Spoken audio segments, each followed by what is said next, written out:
नमस्कार दोस्तों, excellent point coaching centre से मैं आपका फिर से एक बार स्वागत करता हूं। जैसे कि कल हमने क्या पढ़ा था, वर्णमाला, और वर्णमाला के बाद जो आज शुरू किया हमने वो क्या है, क्या संज्ञा। वर्णमाला में हमने किस तरीके से देखा था कि जो टोटल वर्णमाला में जो वर्ण होते हैं वो कितने होते हैं, 52 52, और इनमें कितने स्वर होते हैं, 11, और व्यंजन कितने होते हैं, 41। और किस तरीके से ये पूरे के पूरे हमने अच्छे से कवर किए थे। जो आपके अघोष, सघोष, महाप्राण, अल्पप्राण जितने भी थे हमने अच्छे से कवर किए। और आपके जितने भी वो थे इसमें तो ऊष्मी व्यंजन, अंत्येष्टि व्यंजन, अनुनासिक व्यंजन, ठीक है। तो इससे पहले अगर आपने मेरी पुरानी पीछे की वीडियो नहीं देखी हो तो आप उससे पहले अच्छे से देखें, तभी आपकी बाकी वीडियो अच्छे से समझ में आ पाएंगी, ठीक है। तो आज जो हम शुरू करने जा रहे हैं वो क्या करने जा रहे हैं, संज्ञा।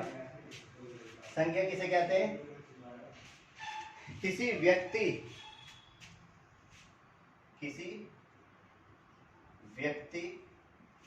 स्थान, प्राणी, किसी व्यक्ति, स्थान, प्राणी, गुण, काम, भाव,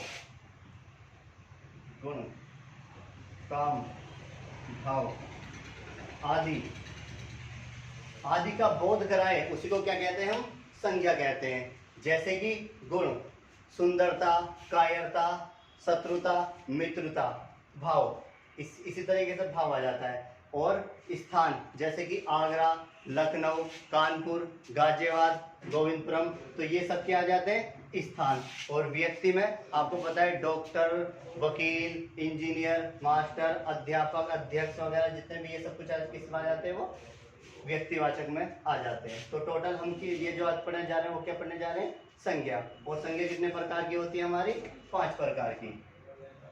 सबसे पहले आती है व्यक्तिवाचक संज्ञा, व्यक्तिवाचक। नंबर 2 जातिवाचक। नंबर 3 भाववाचक। नंबर 4 समूहवाचक। और नंबर 5 द्रव्यवाचक। द्रव्यवाचक। तो एक एक करते हुए पढ़ते चलेंगे और अच्छे से एक्सप्लेन करेंगे और अच्छे से अपने नोट्स बनाते चलेंगे। तो नंबर 1 डालिए हेडिंग, व्यक्तिवाचक।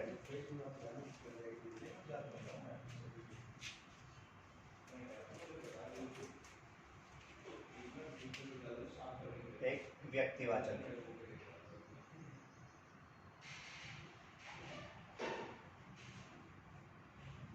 व्यक्तिवाचक। व्यक्तिवाचक क्या होता है, जिन संज्ञा शब्दों से एक ही प्रकार की वस्तुओं का, जिन संज्ञा शब्दों से एक ही प्रकार की वस्तु का बोध हो, उसे व्यक्तिवाचक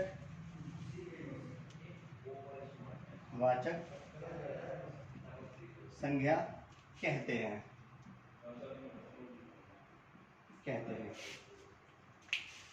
जिन संज्ञा शब्दों से एक ही प्रकार की वस्तुओं का बोध किया जाता है उन्हीं को क्या कहते हैं, हम व्यक्तिवाचक संज्ञा कहते हैं, ठीक है। इसमें जैसे कि आपका राम, कृष्ण, महात्मा बुद्ध, रामायण, कुरान, गंगा, ब्रह्मपुत्र, ये क्या है, एक ही प्रकार की है। जैसे क्या आ जाता है नाम, राम, कृष्ण, महात्मा बुद्ध,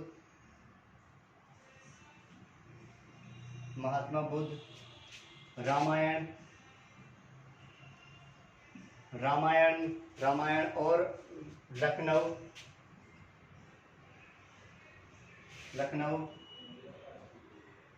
ब्रह्मपुत्र आदि, तो ये क्या है, हमारे सारे व्यक्तिवाचक। जैसे कि राम क्या है, एक व्यक्ति का नाम है। और जैसे कि श्री कृष्ण क्या है, व्यक्ति का नाम है, और ये सिर्फ एक के लिए ही प्रयोग किया गया। और महात्मा बुद्ध, जो गौतम बुद्ध थे, उन्हीं का नाम क्या है, महात्मा बुद्ध, वो सिर्फ और सिर्फ उन्हीं के लिए प्रयोग किया गया। रामायण एक पुस्तक थी जो राम की और सीता की इसमें कहानी थी, तो ये सिर्फ उन्हीं के लिए प्रयोग किया गया। ऐसे लखनऊ सिर्फ एक ही जिला है गाजियाबाद का, सॉरी यूपी का, जिसमें लखनऊ है। और ब्रह्मपुत्र एक नदी है जो ब्रह्मपुत्र, और जितने भी ऐसी चीज आ जाती है ये सब क्या हो जाते हैं, सब व्यक्तिवाचक संज्ञा हो जाते हैं। नंबर 2 आता है आपका जातिवाचक।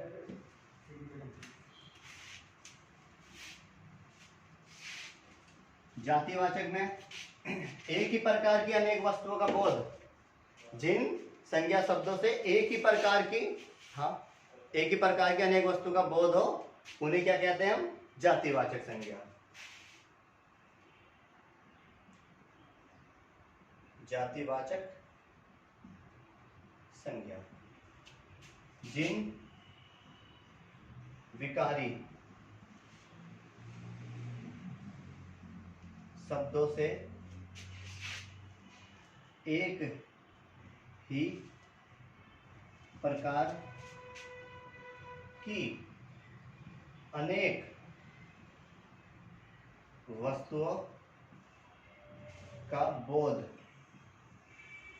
हो, उन्हें जातिवाचक संज्ञा कहते हैं।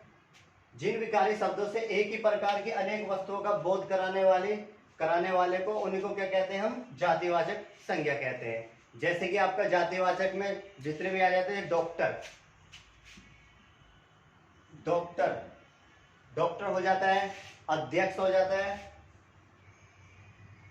अध्यक्ष, अध्यापक, कुर्सी,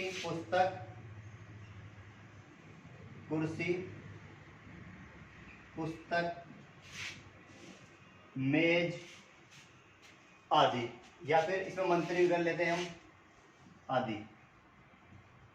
तो ये सब क्या है हमारे जातिवाचक संज्ञा। जैसे कि डॉक्टर, अब डॉक्टर आया, डॉक्टर है लेकिन किस चीज का है नहीं पता, हाथ का, पैर का, आंख का, नाक का, मुंह का, बाल का, हड्डियों का, कुछ नहीं पता कौन सा डॉक्टर है। तो ये क्या बता रहा है, उस डॉक्टर की जाति बता रहा है। ठीक है। अध्यक्ष आ जाता है, अध्यक्ष कौन सा अध्यक्ष, जिला अध्यक्ष, छात्र अध्यक्ष, कौन सा अध्यक्ष नहीं पता। अध्यापक, कौन से अध्यापक, साइंस के अध्यापक, पॉलिटी के, हिस्ट्री के, हिंदी के, नहीं पता कौन से अध्यापक हैं। कुर्सी, कैसी कुर्सी, लोहे की, लकड़ी की, प्लास्टिक की, नहीं पता कौन सी। तो ये क्या है, इसकी जाति बता रहा है। ठीक है। अगर इसमें आ जाता लोहे की कुर्सी तो वो क्या हो जाता अपना व्यक्तिवाचक। और फिर आ जाता पुस्तक। पुस्तक, कौन सी पुस्तक, हिंदी की, भूगोल की, संस्कृत की, पर्यावरण की, नहीं पता कौन सी पुस्तक। तो ये क्या हमारा जातिवाचक। फिर आ जाता मेज, कौन सी मेज, लकड़ी की, लोहे की, प्लास्टिक की, रबड़ की, नहीं पता कौन सी मेज है। तो ये सारे हमारे जितने भी हैं ये किस में आ जाते हैं, हमारे जातिवाचक संज्ञा में आ जाते हैं। और नंबर 3 आ जाता है हमारा भाववाचक संज्ञा।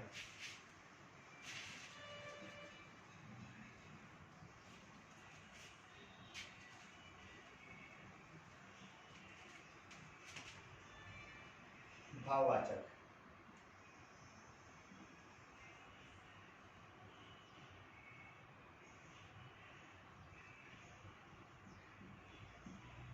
संज्ञा। भाववाचक संज्ञा में जिन संज्ञा शब्दों से किसी वस्तु के गुण, दशा, व्यापार आदि का बोध कराए उसी को क्या कहते हैं हम, भाववाचक। जिन संज्ञा शब्दों से किसी वस्तु के गुण, काम, व्यापार को बताने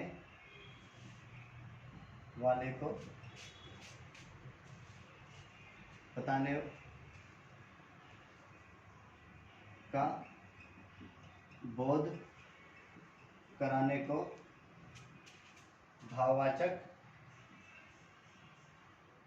संज्ञा कहते हैं। जिन संज्ञा शब्दों से किसी वस्तु के गुण, काम, व्यापार को बताने का, बोध कराने को कराने का भाववाचक, कराने वाले को भाववाचक संज्ञा कहते हैं। इसमें आ जाता है जैसे कि आपका व्यापार के माध्यम से, जैसे कि सुंदरता, जवानी, बचपन, जैसे सुंदरता, जवानी, बचपन, बुढ़ापा, मित्रता,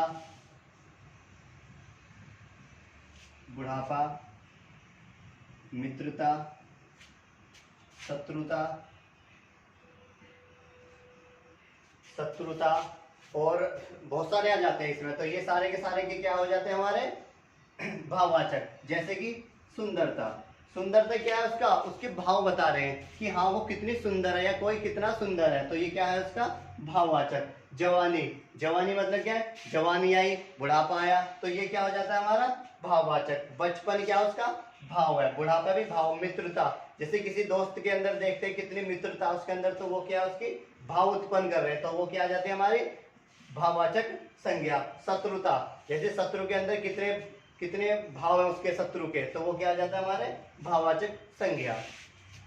तो नंबर 4 आता है हमारा समूहवाचक संज्ञा।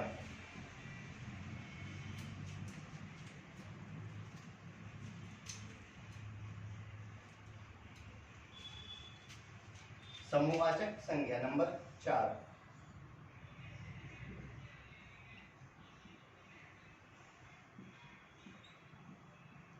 समूहवाचक संज्ञा, समूहवाचक संज्ञा में जैसे कि जिन संज्ञा शब्दों से एक ही जाति की वस्तुओं का समूह का बोध करा जाए, जिन विकारी शब्दों से एक ही समूह की जानकारी का बोध कराए, उसे ही समूहवाचक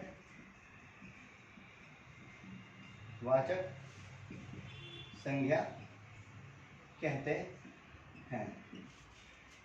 जिन विकारी शब्दों से एक ही समूह की जानकारी का बोध कराए, उसे क्या कहते हैं हम समूहवाचक संज्ञा। इसमें जैसे कि आ जाता है आपका कक्षा,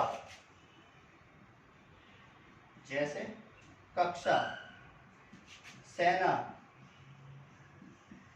दल,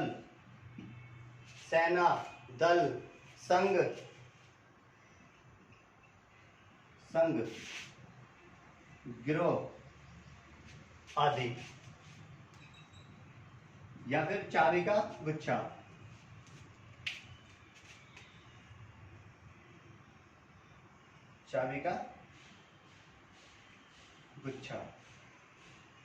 तो ये सब हमारे क्या कहते हैं समूहवाचक। जैसे कि कक्षा, कक्षा कैसी रहती है, समूह में रहती है, क्योंकि समूह में आपने देखा होगा उसमें लड़के भी रहते हैं और लड़के भी रहते हैं, ठीक है। तो ये क्या हो जाती है हमारी कक्षा, किसमें आ जाती है समूहवाचक में। नंबर 2 आ जाता है सेना। सेना कौन सी, अर्धसैनिक बल, सीआरपीएफ, आईटीबीपी, एसएसबी, तो ये जितनी भी सेना आती है हमारी, तो कैसी रहती है, एक समूह के अंदर रहती है, समूह बनाकर रहती है, तो ये क्या हो जाती है हमारी समूहवाचक। दल, जैसे कि बहुत सारे दल हैं आज की डेट में, जैसे कि आरएसएस हो गया, बजरंग दल हो गया, तो ये सारे क्या है समूह बनाकर रहते हैं, तो इसलिए क्या नाम दे देगा इसका समूहवाचक। संघ में बहुत सारे जैसे कि अनेक चीजों की वस्तुएं बन जाती हैं, तो इन्हें को कहते हैं संघ। गिरोह, जैसे कि चोरों का गिरोह बन जाता है, बदमाशों का गिरोह बन जाता है, तो उसी को क्या नाम दे देगा हमारा एक समूह के अंदर ये रखी गई है। फिर आता है चाबी का गुच्छा, चाबी होती है और उसको सारे के सारे क्या हो इकट्ठे होकर बन जाती है चाबी का गुच्छा, तो उसी को क्या कहते हैं हम समूहवाचक संज्ञा। और नंबर 5 हमारा आता है द्रव्यवाचक संज्ञा।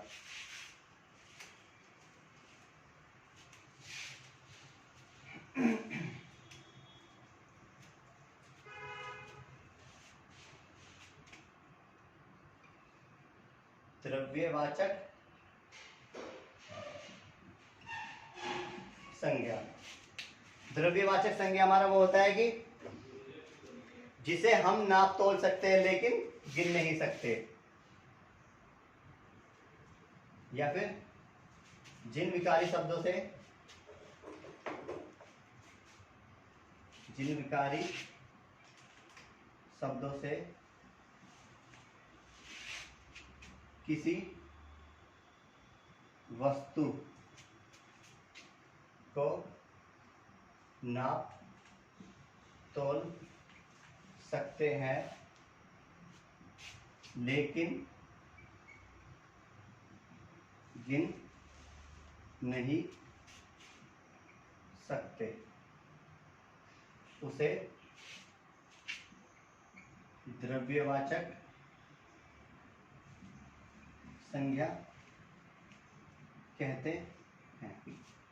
जिन विकारी शब्दों से किसी वस्तु को नाप तोल सकते हैं लेकिन गिन नहीं सकते, उसी को क्या कहते हैं हम? द्रव्यवाचक संज्ञा। जैसे कि इसमें सोना,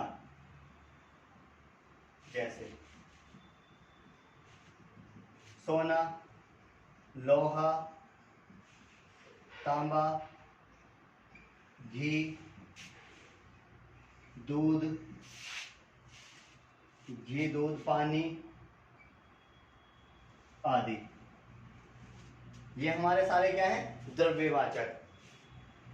सबसे पहला आता है सोना। सोना को हम क्या करते हैं? नाप ही तो सकते हैं लेकिन उसे हम गिन नहीं सकते कभी भी। सोना गिनते हैं क्या? नहीं गिनते, तो इसको नापते हैं। ऐसी लोहा को नापते हैं लेकिन गिन नहीं सकते। तांबे को भी नापते हैं, घी को भी, दूध को भी, पानी को। तो ये सब किस में किया जाता है? इन सब चीजों का प्रयोग नाप तोल में करते हैं लेकिन हम इनको कभी भी गिन नहीं सकते, इसलिए इनका नाम क्या दे दिया गया? द्रव्यवाचक संज्ञा। तो इस तरीके से हमने आज संज्ञा पढ़ा और धीरे धीरे हम एक एक टॉपिक क्लियर करते चलेंगे। ठीक है, धन्यवाद आज के लिए। कल फिर मिलते हैं नई क्लासेस के लिए। धन्यवाद। और चैनल को अच्छे सब्सक्राइब करें और लाइक करें और शेयर खूब करें। धन्यवाद।